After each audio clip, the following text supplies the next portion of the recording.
Israel was like the last great crime of European colonialism. Like Christian Europe is totally awful to Jews for 2,000 years and unbelievable mistreatment and massacres and all of that. And then it gets the worst one of all time. It's Hitler. And finally, after 2,000 years, like white Christian Europe decides this is kind of too bad that we've been so mean to those Jews all along. It's time we do something nice for them. I know, let's give them the Palestinian homeland. I'm not very hopeful today, especially with the person who's deciding how many bombs to drop on which hospital or which refugee camp in South Gaza. It's horrifying. I mean, amid that, another theme of tribalism and people in power, one of the things to do to remain in power is convince the people that actually that other group they hate. And that other group hates you, and they're way too busy hating each other to notice who's the real evil in there. There's no free will whatsoever. All we are is the biology that we have no control over, and its interactions with environment that we have no control over. All we are in any given second is what every second that came before turned us into the sort of person that we are. Okay. There are different levels to talk about these issues. So there is this level that you've just outlined, but then there is another level in which you can say, although what you do is determined, but we can talk about things like responsibility at another level. Just like you can say this chair is made of atoms and quarks and so on. But someone can say, oh no, this chair doesn't exist because what is this chair if you look at it from the quarks level? But then we can also talk about the chair and pushing the chair and rotating the chair. So maybe this is another way to talk about free will as a concept that is useful to talk about responsibility and things like that. Except that thinking only at, say, that responsibility level makes the world, when you think about it, a terrible place, because we are completely okay that some people are treated way better than average for reasons they had nothing to do with, that they weren't responsible for. And some people are treated way worse than average for reasons and we decide like this is okay. And it's not okay. Today, I'm sharing with you an interview with one of the most influential figures in the fields of biology, neuroscience, and the study of human behavior, Professor Robert Sapolsky from Stanford University. He is the author of several best-selling books like Behave, Why Zebras Don't Get Ulcers, and more recently, a book about free will called Determined. This was a very special interview for me. Professor Sapolsky has been a true inspiration to me personally. His course on human behavioral biology, available on YouTube through Stanford University, has shaped a lot of my understanding of human behavior from a biological standpoint. For a long time, I have considered it the best course I have ever taken, and I was clearly not the only one. The first video of this course is the second most viewed video ever on the Stanford University YouTube channel, second only to Steve Jobs' commencement speech. In our wide-ranging discussion, we delve into Professor Sapolsky's groundbreaking work with baboons in Africa, which has shed light on the origins of human behavior. We explore the innate human tendency towards tribalism and how we unconsciously categorize people into us versus them, including some almost scary experiments done in this field. At one point, Professor Sapolsky's dog, Safi, makes a surprise guest appearance, leading us into a discussion about love and the hormone oxytocin. We then shift gears to a more poignant topic, the Israeli-Palestinian conflict, which Professor Sapolsky considers to be one of the last vestiges of European colonialism and a case study of us versus them. Also a case study of how public opinion can be manipulated in the darkest ways. We then delve into the underpinnings of our justice system and whether it aligns with our current understanding of the human brain. And finally, we tackle the age-old question of free will, a topic on which Professor Sapolsky has engaged in extensive debate with other prominent scientists and philosophers, including the late Daniel Dennett, another previous guest of the show. I hope you find this conversation with Professor Sapolsky as illuminating and thought-provoking as I did. To support the channel, you can join us on Patreon, which for now supports both my Arabic and English channel, or purchase the Universe calendars, which for now is in Moroccan Arabic only, but will be available in English in the future. Dear viewers and listeners, Professor Robert Sapolsky. Hey, Robert, how are you? Okay, how are you, Najib? Yeah, I'm good. Well, first of all, thank you so much for making the time for this. It's a great honor to have you. Well, thanks for asking me. I'm pleased to be here. Yeah, absolutely. It's a little bit weird to talk with you because I've seen hours and hours of content where you are teaching that iconic course in Stanford University. So let's pretend this is real, and now I can ask all the questions that I had in the course. Although it was such a good course that you covered such a huge ground. So what an honor to be talking to you, Professor Sapolsky. Well, thanks. Thank you. Or can I call you Robert? Definitely. Please do. Awesome. Yes, let's do that. All right. So first of all, the course. It's one of the most viewed, I think, courses on YouTube. And I really admire not only the breadth of the course, but also the way you tell the story, the way you teach. So where did that come from? All that. It's a fun class to teach. It's my favorite. Unfortunately, the version that's up on YouTube now is from 2010 something. So a lot of the science is no longer correct or as correct as one would hope for. I don't know. Teaching is very fun. That's the class. It has no prerequisites. So I'm very happy when, in addition to sort of biology or psychology majors, I get people from the law school or the business school or things like that. So it's got to be a very broad course in terms of background. But it's the last 2 times I've taught it, it was 500 and 600 students in there. So that's kind of exciting. That's the closest I'll ever be to like being a sports star in a basketball stadium. No, well, you actually, you know what? I shared today in my social media the fact that I'm going to be talking to you. And I got a lot of messages, including from doctors now, actually, that told me that they watched your course back when they were students. And some of them told me that they watched it because I recommended it to them, because I recommended this course to many people.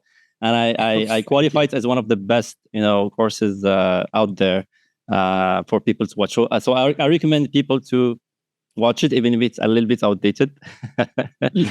Will there be ever a new version of it? Well, I'm teaching the class starting again this April, and I'm thinking it might be a good time to tape it and then have it posted, because, it's kind of a good thing when science finds out new stuff. So it'll be a more updated version. Yeah, absolutely. And it's amazing that, we are in Morocco, we're a relatively small country, but still a lot of people recognize you. So if you multiply that with the population of the world, then that's a huge impact. So thanks for doing that on behalf of mankind. Well, thanks. All right. So you spend a lot of time, let's say, here in Africa, although we're in North Africa. Tell us about that. How long did you spend in Africa, and how was it overall? Well, I've kind of had a double career all along, in that I've mostly been a laboratory neuroscientist and rats and neurons and microscopes and that sort of universe. But since I was very young, I decided I also wanted to be a primatologist to study wild primates. And I was very seriously planning on that. I was 13 years old and I was already writing letters to primatologists. And in high school and secondary school, I convinced them to let me teach myself Swahili for credit because I knew at some point I was going to go to East Africa. It turned out I was learning the completely wrong type of Swahili, which was hopeless. And I Yeah, got. Swahili is in West Africa, right?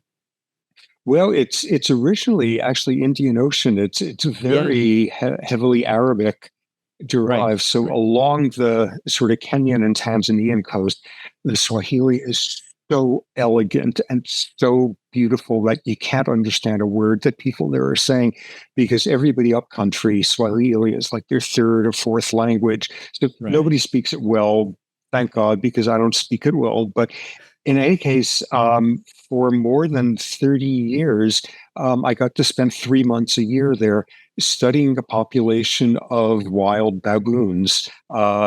Baboons living in one of the national parks in Kenya, and it was the same animals I returned to each year. 30 summers, getting to live in a tent and hauling water from 30 kilometers away and that sort of thing. So kind of heaven. So I've spent my whole adult life trying to decide, am I a neuroscientist or am I a field biologist, and kind of oscillating back and forth. And it has been an amazing sort of privilege getting to do that. So that's been great. So do you still go back there? Unfortunately, it ended about a dozen years ago, after 33 years. My Kenyan field assistant of 30 years died of AIDS, which is tragic. Kenya has had more and more political instabilities. Trying to do research in the game parks can become problematic. And it was kind of time to recognize. Plus, I was becoming too old to pick up baboons anymore. So it was sort of time. So my last season there was about a dozen years ago, and I sure miss it. But yeah, that's life. Yeah. So you were really out there in the field. You used to live, you spend most of your time out there, or did you spend time between cities and field work?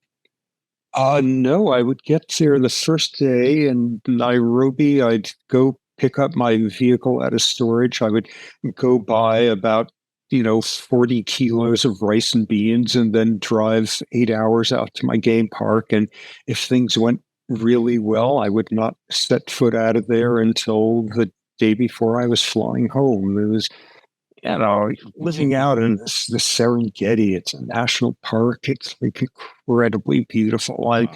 Like for 20 years, I camped underneath the same tree each summer. So it was a place I was very connected to. That is amazing. So it must be very. I don't want to use the word spiritual, but you had that connection with nature over there.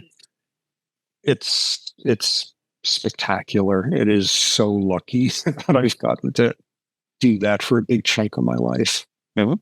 So, what are some of the key highlights of things that you learned there? Not only about primates, but about us humans. What makes us human? Well, in terms of the actual research, the thing I've thought about all these years is stress. What stress, what psychological stress, what social stress, what all sorts of types of stress do to health. And what my laboratory focused on for 40 years was what does stress do to the brain? And you can summarize 40 years of work in that it doesn't do good things to the brain. And stress hormones get in there, they disrupt memory, they disrupt your judgment, they disrupt your ability to regulate your emotions. So you do ridiculous, stupid, impulsive things when you're stressed and you regret it forever after, but it seems brilliant at the time. Stress increases the likelihood of clinical depression, of anxiety disorders. So my lab spent years and years studying like on the nuts and bolts level of like molecular biology and neurons. What are stress hormones doing? Neurons, can you stick genes in there to make neurons more resistant to stress? All of that. But what I was doing throughout with the baboons was try to understand whose bodies dealt better with stress than others, who got the stress related diseases. And the good thing about studying baboons, I mean, it's not a big baboon crowd listening to this. Baboons, they live in these big groups, 50 to 100 animals out in the Serengeti grassland. It is a fantastic ecosystem. These troops are big enough that lions don't mess with them much. And they only have to forage about 3 hours a day for their food. And what that turned out to mean is they've got 9 hours of free time every day to devote to being miserable to each other. All they do is spend their days generating social stress and psychological stress for each other, competition and ranks and backstabbing and maneuvering and hassling somebody lower ranking than you just because you can do it all day long, and that's the most fun thing you can do. And all they're about, if you're a baboon in East Africa and you were stressed, it's not because of a lion and it's not because of famine. It's because another baboon had the free time to make you miserable. And this is an incredible model for like westernized disease, westernized stress in the United States, at least. Nobody's dying of bubonic plague. That the things that we die predominantly of diseases that are ones of lifestyle. And these are ones that are super sensitive to stress, cardiovascular disease, metabolic diseases, that sort of stuff. And baboons were perfect models. So they are who I've been studying. And kind of as part of the work, what I would do most of the time is, you hang out with them and you watch them and you write down what everyone's doing and that whole approach. But I was also able to anesthetize individual animals with a blowgun, which is so much fun. I cannot begin to tell you. And when they're down, having a small lab, a laboratory out there that like a centrifuge I could run on my Jeep battery, and then just doing a whole bunch of clinical tests to see, okay, this year, how's this guy's body doing? What's his blood pressure? What's his immune system working like? And try to see what that had to do with their social lives. And turned out to have a lot to do with it that I think is kind of relevant to humans. Yeah, well, right. So for many people, let's take a step back and try to see how other people listening to this conversation would perceive this conversation. So many people already have an issue, maybe it's an ego issue, to see humans as animals. So I think science now is very clear about that. So give us the case that humans are actually animals. Well, we're just like every primate out there. When you look closely, we've got, with chimps and gorillas, we share 98% of our genes. You look at the structure of our brains, and it's exactly the same as in every other primate. A few minor details. Every brain chemical that we have, they've got the same thing, and it does a similar sort of job. We haven't invented fancy special brain chemistry to be humans. We haven't invented a special part of the brain. It's the same circuitry. It works exactly the same. It's like totally clear until you look really closely. And the point then is like we're totally different from every other species out there. Like you look at us being aggressive. Baboons have the highest rate of male aggression of any non-human primate. They spend lots of time fighting. Interestingly, much more often than they're fighting, they're kind of threatening to fight. They're psychologically hassling somebody, but they're super aggressive. They've got canines that are bigger than you find in a lion, and they fight. And the biology of what's going on in their brain is exactly the same as in us. When we are angry, when we are being aggressive, that kind of thing. But then you see what's totally different than us in that we can be aggressive by dropping a bomb from 20,000 feet up in the air. We could be aggressive by, sending off a drone on the other side of it. We can kill members of our species when we've never even met them. We never even see their faces. And that is like so different from how the world works if you're any other primate out there, that the two punchlines are we're exactly like every other primate out there, and we're completely different. Okay, I've got a dog here who is really out of control. Let me bribe him for a second with some foods and he'll quiet down. Apologies. I'll be right Yes. back. Okay, there we Hello. go. What's her So, name? his name is Ah, Safi, which is Swahili slang for very cool. oh, definitely. Safi from Swahili of kusafisha, to clean, to wash. And while he's neat, he's very, it's just a slang there. Like you ask somebody, like, what do they think of this or that? And they'll say, oh, it's great. It's Safi Salama. It's really cool. It's really neat. So his name is Safi. Yeah, I can actually. There's an Arabic word that is very similar, as you said. It's very kind of It's understandable. Yeah. and you can see the roots there. It's when coastal Arabs in East Africa started moving inland, and everybody had to come up with some sort of common language.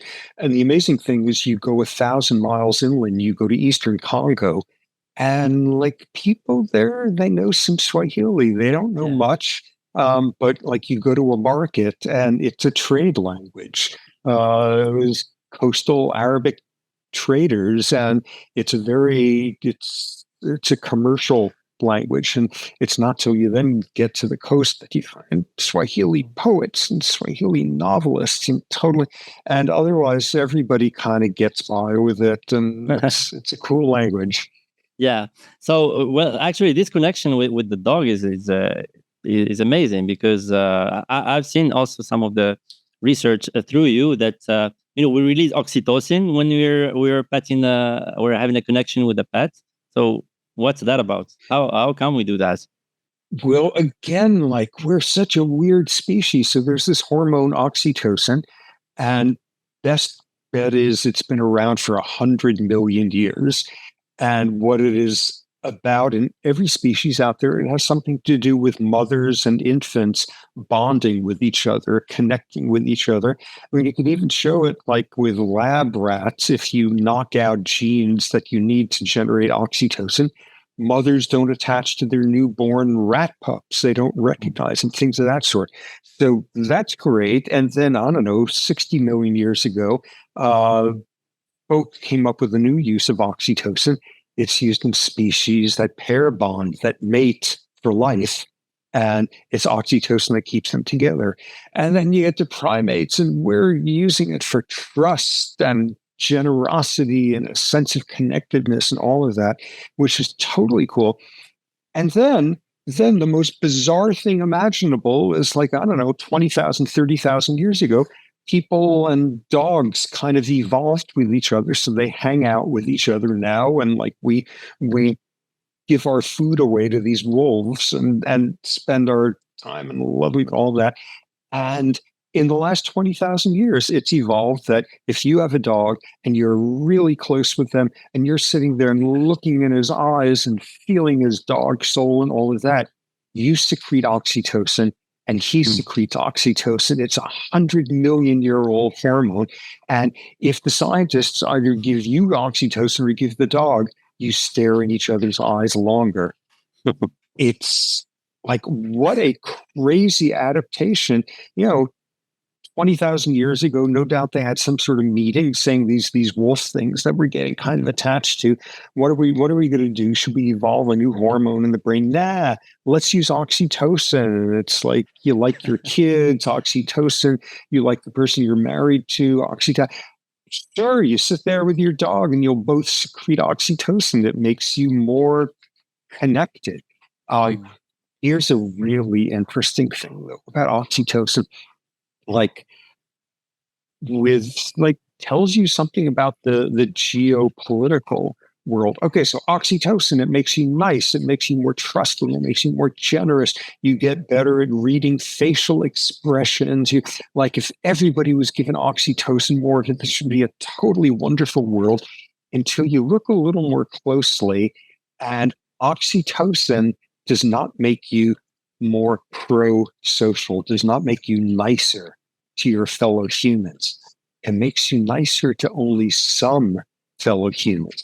And this was the spectacular study. There's this philosophy problem, the runaway trolley a train has broken from its tracks, it's out of control, it's going to hit and kill 5 people. Is it okay to push one innocent person on the track to they get killed, but you save 5 other people? Can you kill? And like philosophers who've been dealing with this one forever. So what they did, this was in Netherlands, and some psychology student volunteers, and they gave them a version of this runaway trolley problem. Would you sacrifice this person to save that person's life? And what you see is psychologically, do you press a button? 70% of people say, yes, I would kill this one innocent person to save those 5. Do you push him with your hands on the track? Only about 40% of people say they'd be willing to do that. Does the person fight back before you push them on the track? Only about 20%. So it's the exact same situation, but people give very different answers because the emotional stuff. So they introduced emotion in a very interesting way in here. So here's this person. Do you kill him to save 5 other people? And they gave a name. They gave a name to the person. And in a third of the cases, they gave the name of like some typical person from the Netherlands, Dirk or Peter or something like that. And the rest of the time, they gave the person a name from one of 2 cultures that people in the Netherlands have strong unconscious hostility towards, either German names from World War II or Muslim names. Showing sort of the European frenzy about that. You're sitting there now, and like you ask somebody, well, you got to save Dirk's life. The next person, you got to save Wolfgang's life, and you got to save Ahmad's life, or whatever. And it doesn't have much effect. Give people oxytocin, and they don't know it. And what you see is all these people from the Netherlands. Nobody's willing to push Dirk onto the track. It's a fellow countryman. Of course not. I couldn't do that. But oh my God, Otto and Muhammad, you are going to push them on the track in a second or so. Whoa, oxytocin doesn't make you nicer. It makes you nicer to people who already count as an us. If it's in them, you're much worse to them. You're more hostile to them. You're more aggressive. You're more likely to cheat in a game against them. Oxytocin isn't about good feelings. It's about making your tribal connectedness stronger.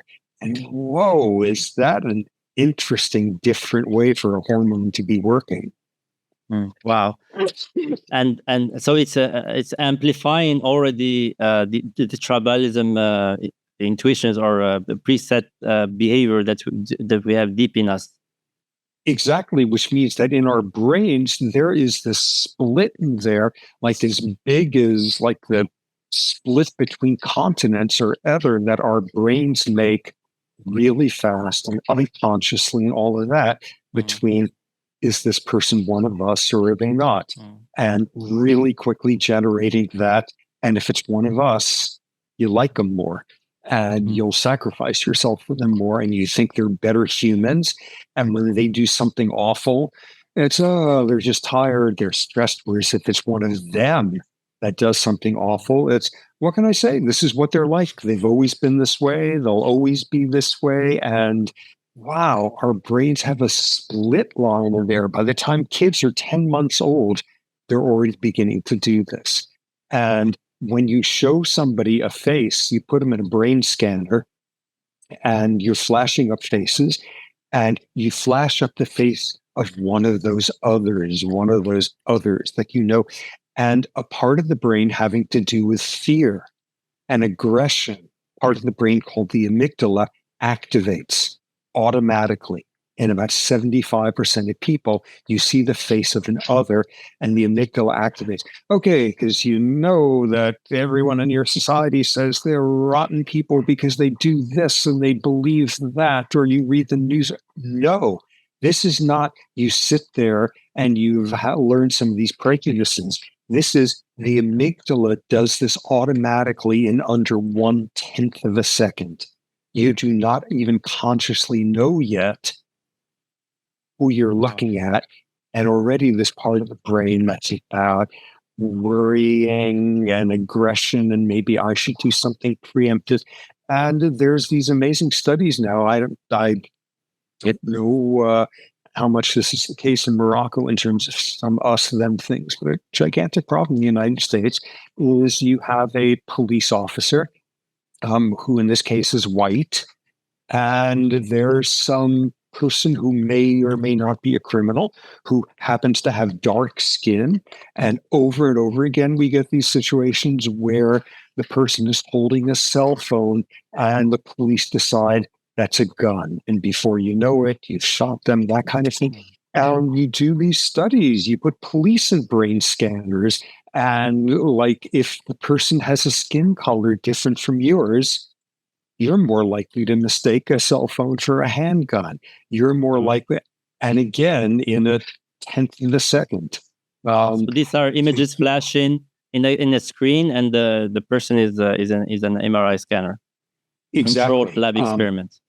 Exactly. They're beautifully done, and they get even worse at that point. There's a part of the brain called the fusiform cortex, which primates evolved. What does it do? It recognizes faces. If you're a primate, you got to pay attention to who's who in your social world, and we can do that with hundreds of faces. And this is a part of the brain that does that. And you see somebody's face, and your fusiform activates in a tenth of a second.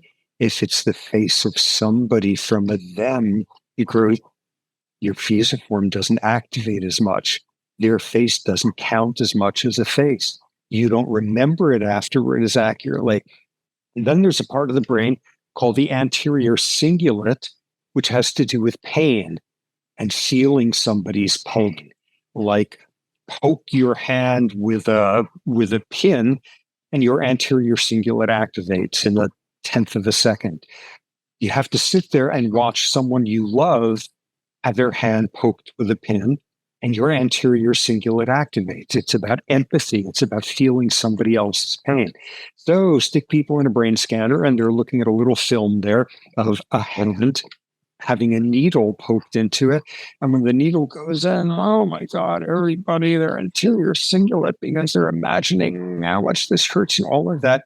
If the hand has a different skin color than your own, the anterior cingulate doesn't activate as much.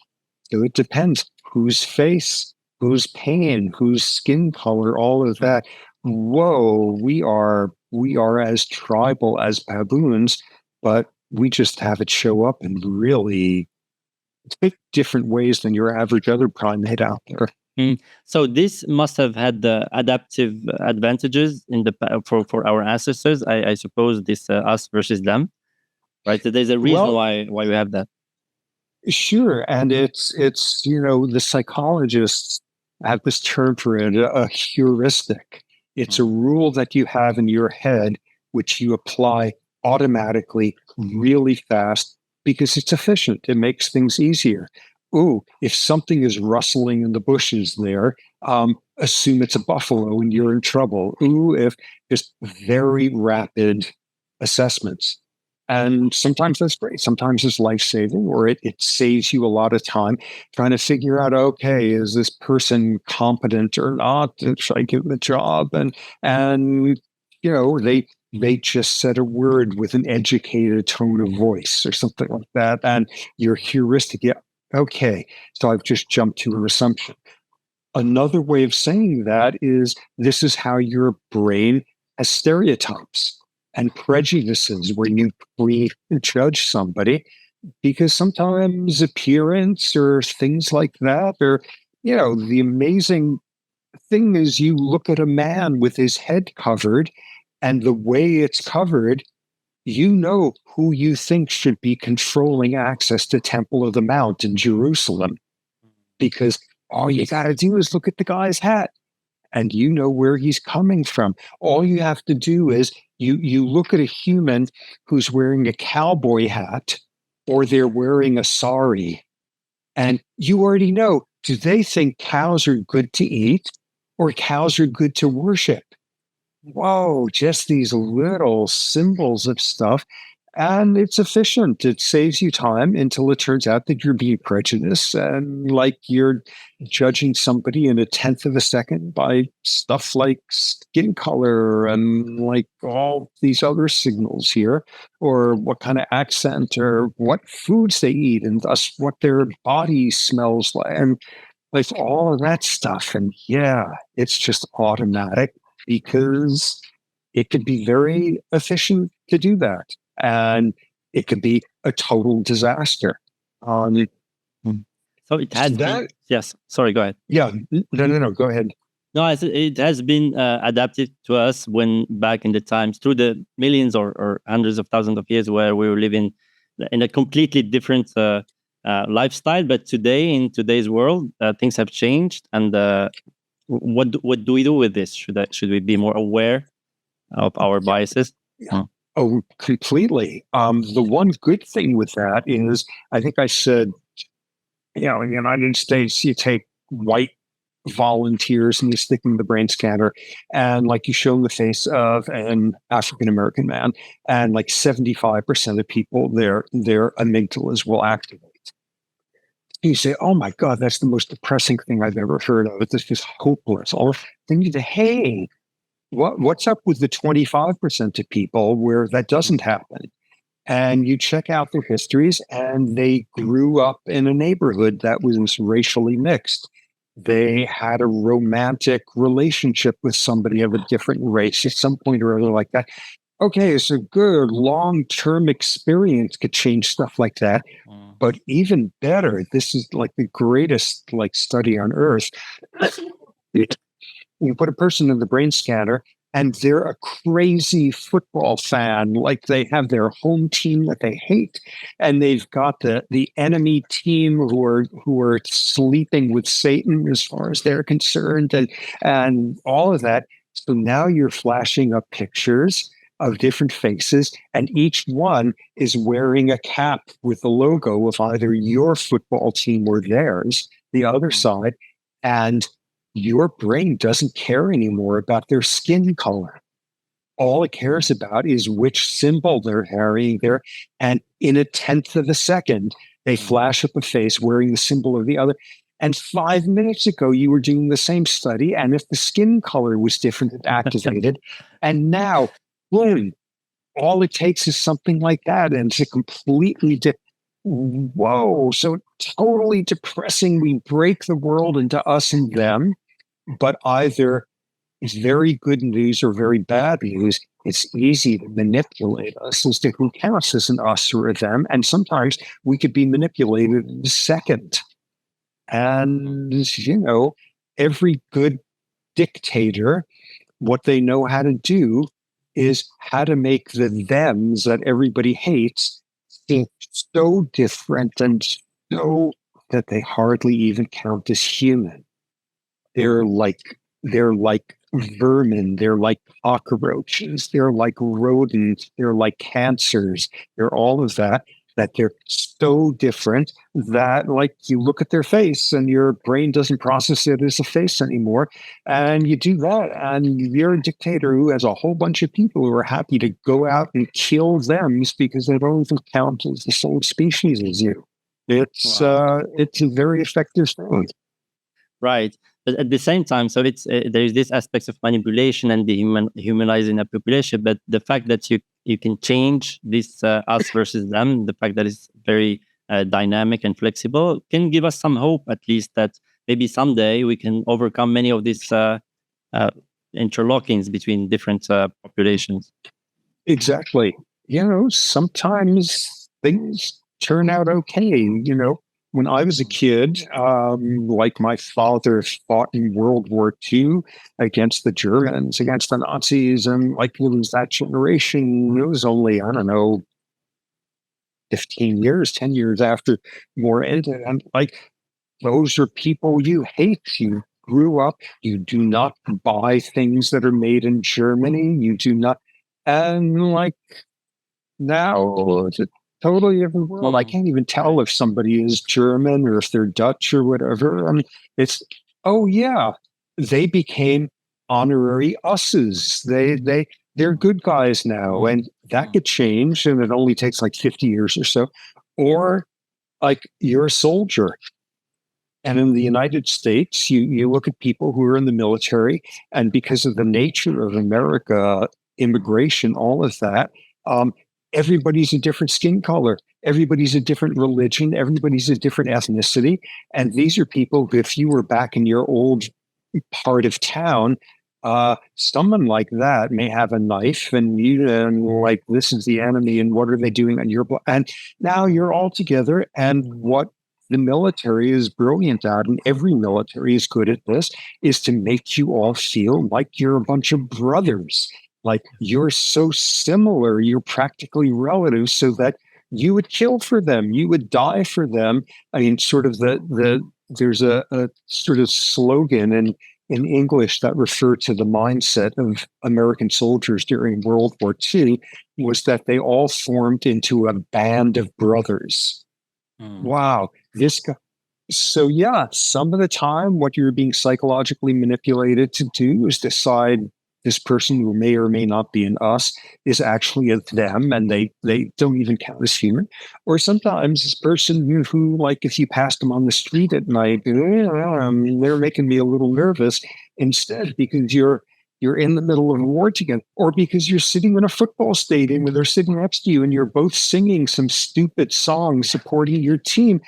You would kill for them at that moment. They are your long lost brother. And yeah, we're just like every other primate, and we're totally different from every other primate. Right. So, like, another example is what's going on right now as we speak in the Middle East, and it's another example of where there's a lot of dehumanization, a lot of violence that is for 100% deeply rooted into this kind of tribal biological responses to a lot of these situations. And it is like so bad and so heartbreaking and such a mess. And like, I don't know how things will ever get solved there. Well, I know what's needed to be done to solve things there, which is like a little bit of justice since 1948, in the real absence of it. But it's like, and it is so awful what that world has looked like since October 7th. It is just heartbreaking. And yeah, it's like the most vicious tribalism on earth right now, where the children, the babies of thems, don't count when you kill them. Yeah. So yeah. Well, at least there is hope from what you just said, in the sense that we are, as humans, we are at least through a generation or two, there is hope for things to change. But hopefully, the right people there will do the right things to implement this change. No, I'm not very hopeful today, especially with the person who's deciding how many bombs to drop on which hospital or which refugee camp in South Gaza. It's horrifying. I mean, amid that, another theme of tribalism and people in power, one of the things to do to remain in power is convince the people that actually that other group they hate. And that other group hates you, and they're way too busy hating each other to notice who's the real evil in there. And my personal view is it's a classic example of this with the founding of Israel. Israel was like the last great crime of European colonialism. Like, Christian Europe is totally awful to Jews for 2,000 years, and unbelievable mistreatment and massacres and all of that. And then it gets the worst one of all time. It's Hitler. And finally, after 2,000 years, like, white Christian Europe decides this is kind of too bad that we've been so mean to those Jews all along. It's time we do something nice for them. I know, let's give them the Palestinian homeland. Like, it's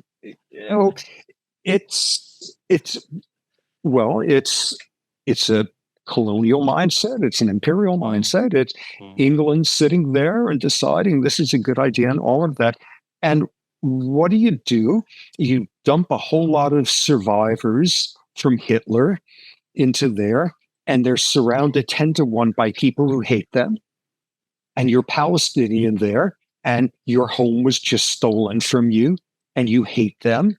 And nobody's going to sit there and hate the British. And they've now had 70 years of turning their children and their grandchildren into vicious animals who kill without feeling anything. It's like, yeah, goddamn British Empire that set this thing up. And I spent years ago, I spent time in Uganda after a particular dictator, their Idi Amin, was overthrown about a week after that. And he was not from a tribe. He was like an unbelievable dictator. And he was from a tribe that was not originally Ugandan. They were Sudanese. When the British crushed the Sudanese uprisings back when, and they decided, we're in the neighborhood, why don't we take over Uganda also and colonize them? And they said, well, these Sudanese are good fighters and they gave us a hard time. So why don't we take the ones who we think are now good guys and let's bring them south with us and bring them in as sort of the police and military culture in Uganda. And then, 60 years later, it's another tribe. Yeah, people who want to get away with all sorts of awful stuff, the way you do it is you get the peoples you were being awful to deciding it's each other's faults. And the Middle East is a 70-year experience in that. So so this will take us to, there is a conversation that is happening. It's way more philosophical and way broader on the nature of us, which is about free will. So what you've this conversation, the last conversation we had just now, there's a lot of good versus bad, bad things happening and so on, and that refers more to the world of what people should do. And then there is this whole conversation on what things are. So in philosophy, you can ask questions about what is and how things are. And you can also ask questions about what is good to do and what should we do. So so let's go back now to describing things. And give me, I actually want to show you a short 1 minute clip from, it's a comedian. You probably know him. He's called Ricky Gervais. And tell me what you think about what he's saying. I think you'll have an opinion. Okay, let's hear that.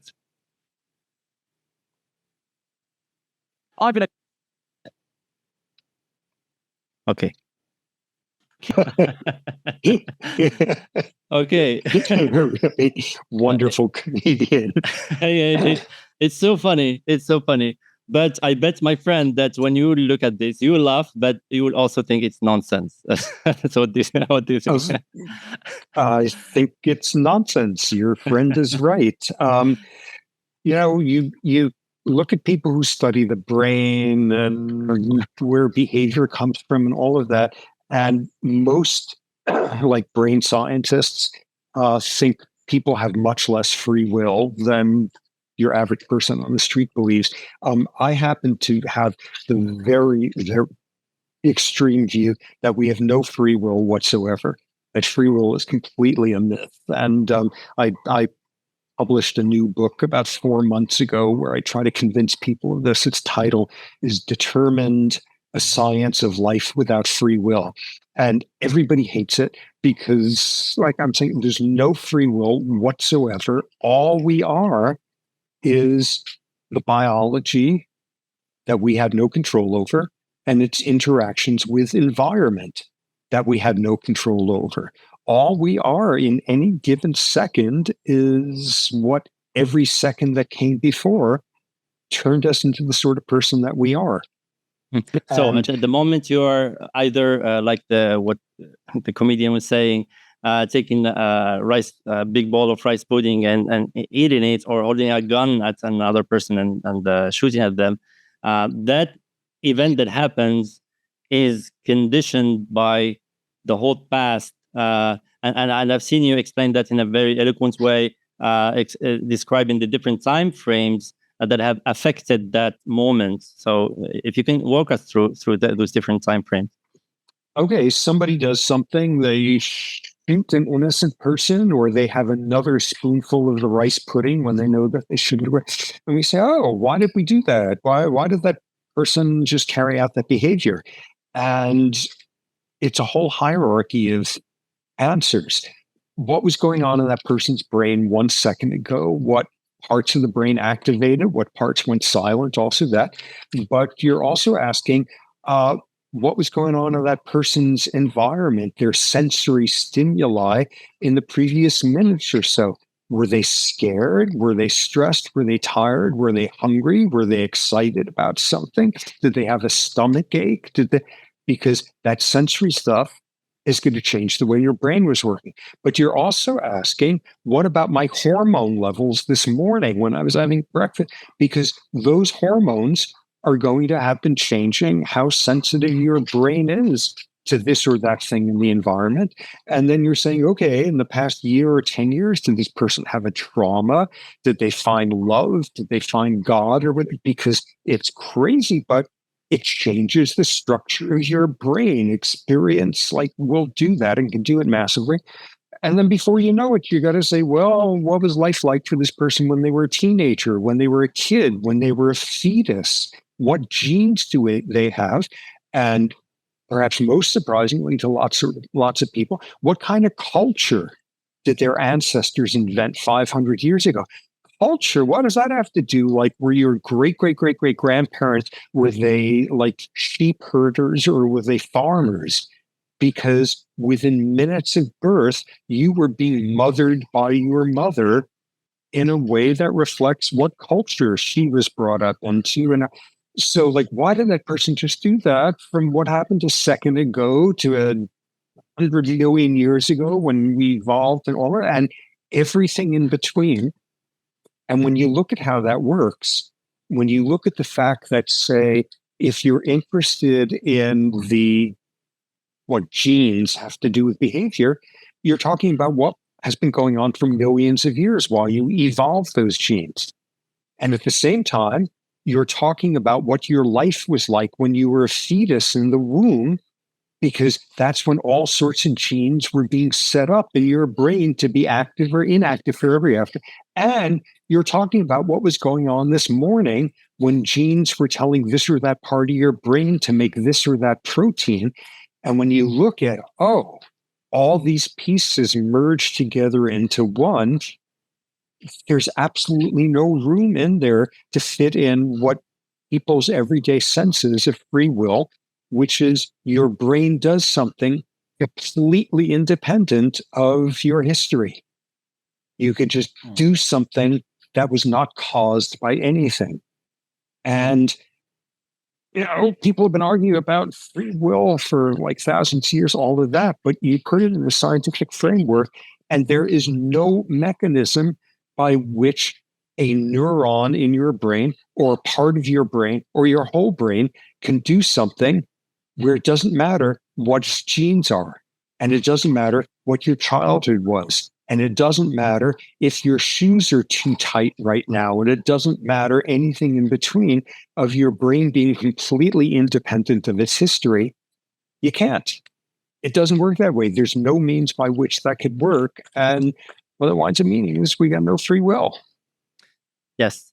So from what I've recollected from this conversation, and I've listened to various points of views, it seems that there's very few people that argue against what you're saying itself. I don't think there's I haven't seen serious voices saying that there is a homunculus inside of Roberts and inside of Najib that is controlling, from inside what we do. I think everyone accepts, at least in the science community, that we are determined in the sense that our actions are determined by the past. But I think what many of these compatibilist people are saying is that there are different levels to talk about these issues. So there is this level that you've just outlined, but then there is another level in which you can say, although what you do is determined, but we can talk about things like responsibility at another level. Just like you can say this chair is made of atoms and quarks and so on, But someone can say, oh no, this chair doesn't exist, because what is this chair if you look at it from the quarks level? But then we can also talk about the chair and pushing the chair and rotating the chair. So maybe this is another way to talk about free will as a concept that is useful to talk about responsibility and things like that. Except that thinking only at, say, that responsibility level makes the world, when you think about it, a terrible place. Okay. Because we are completely okay that some people are treated way better than average for reasons they had nothing to do with, that they weren't responsible for. And some people are treated way worse than average for reasons and we decide like this is okay. And it's not okay. And the reason why people hold on to a sense of free will is, yeah, you make decisions, you make choices, you stand there and you got to choose between this type of food or that type of food in a restaurant, or you got to choose between shooting this person or not shooting them. And you form an intent, you form a conscious intent. This is what I'm going to do. And you know why you think you're going to do that. And you know that if you do that, here's what's likely to happen. And most importantly, you know that nobody's forcing you. You have other options available to you. So there's intent. You understand the consequences. You know there's alternatives, all of that. And when we do something like that in a situation, it feels so much like, well, yeah, I just made a decision. I just formed a choice, that I formed an intent, and this is what I did. And it feels so real. And at least in the United States, the criminal justice system runs entirely on that. If the person knew what they were doing and knew the likely consequence and knew that they didn't have to do it, that's it. They're responsible and they're guilty and all of that.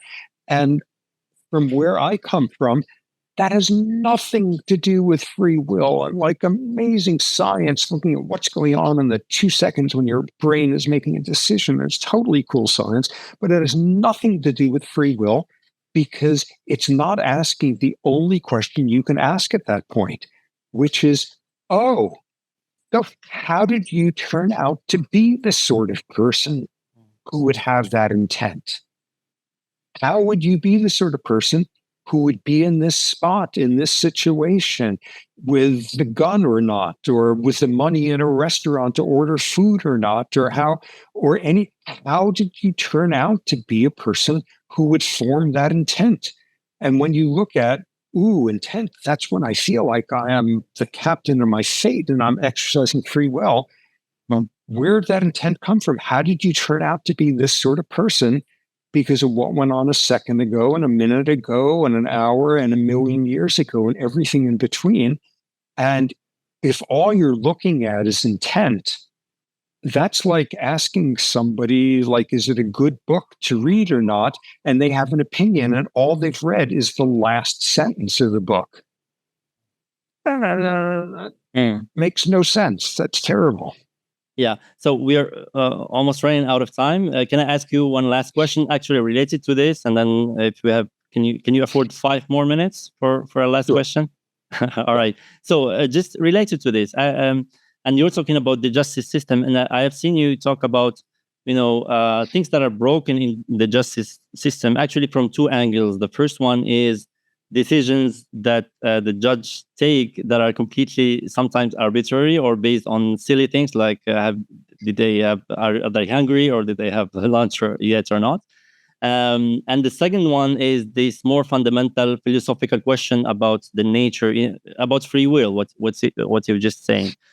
So tell us about these 2 things. The first one, the first one is, like, when we make a decision, we think we're being rational.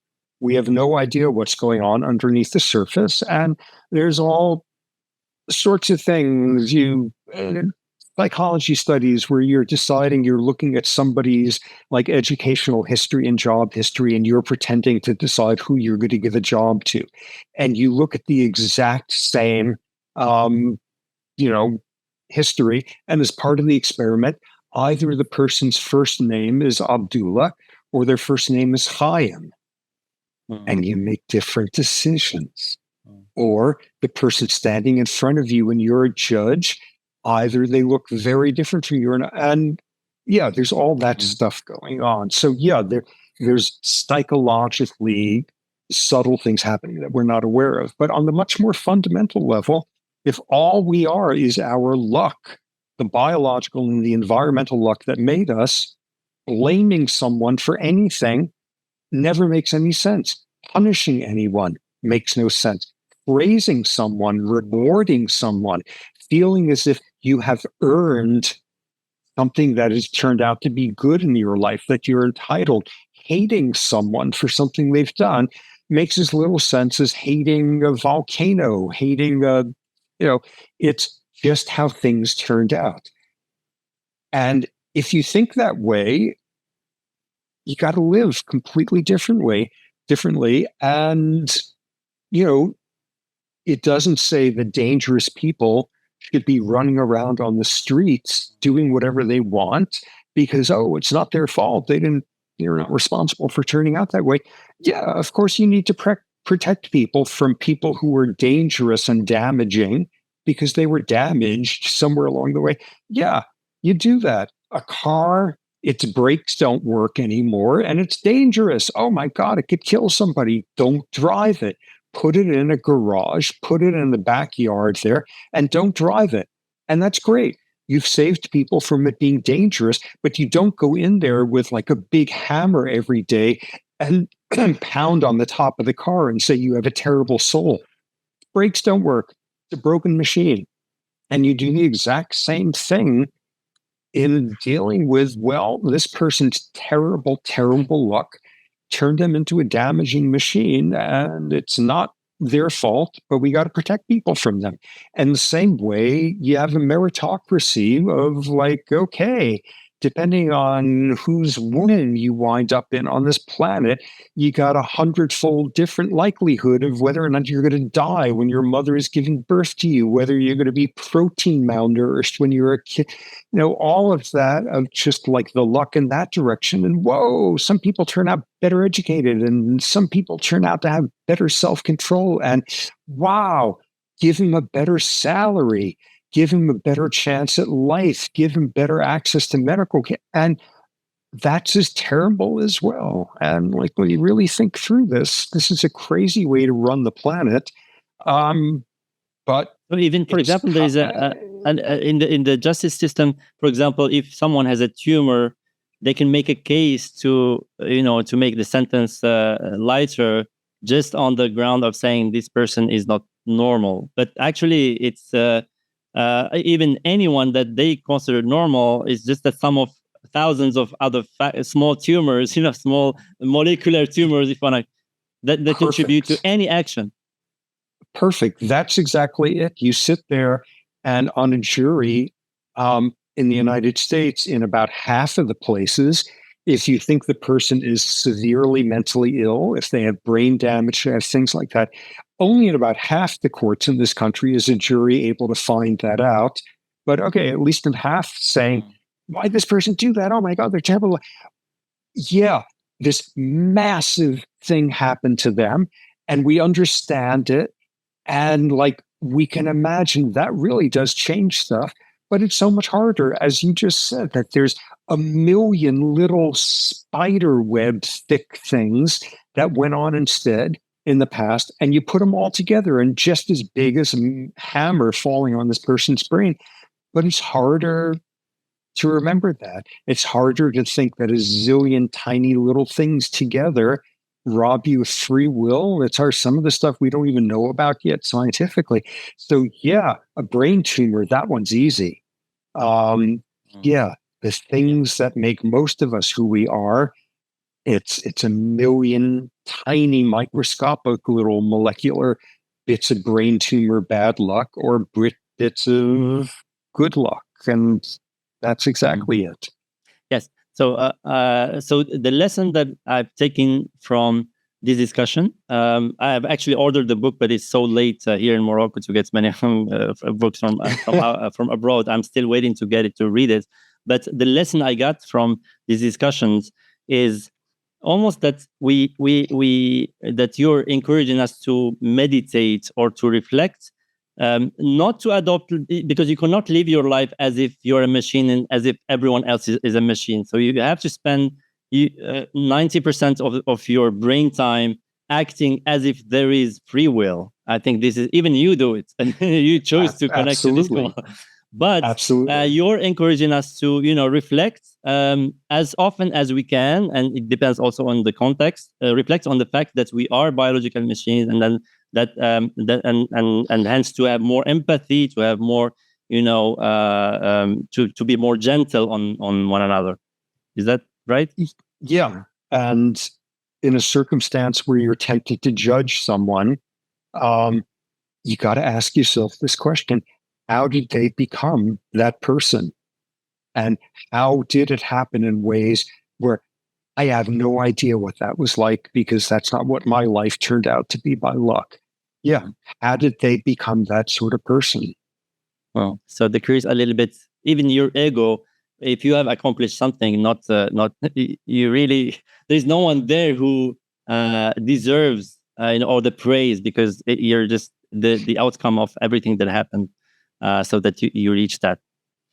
Yeah, and that's incredibly hard. And as you said, like, I can only do that 10% of it. I can only do that 1% of the time. I can only do that 100th of 1% of the time, because it's incredibly hard. But what we all have to do is, when it's a circumstance where it really matters, stop and think a second time, and think a 10th time, and feel a second time, and feel a 10th time about how this person wound up being different from you, and, save it, the hard work, for when it really counts.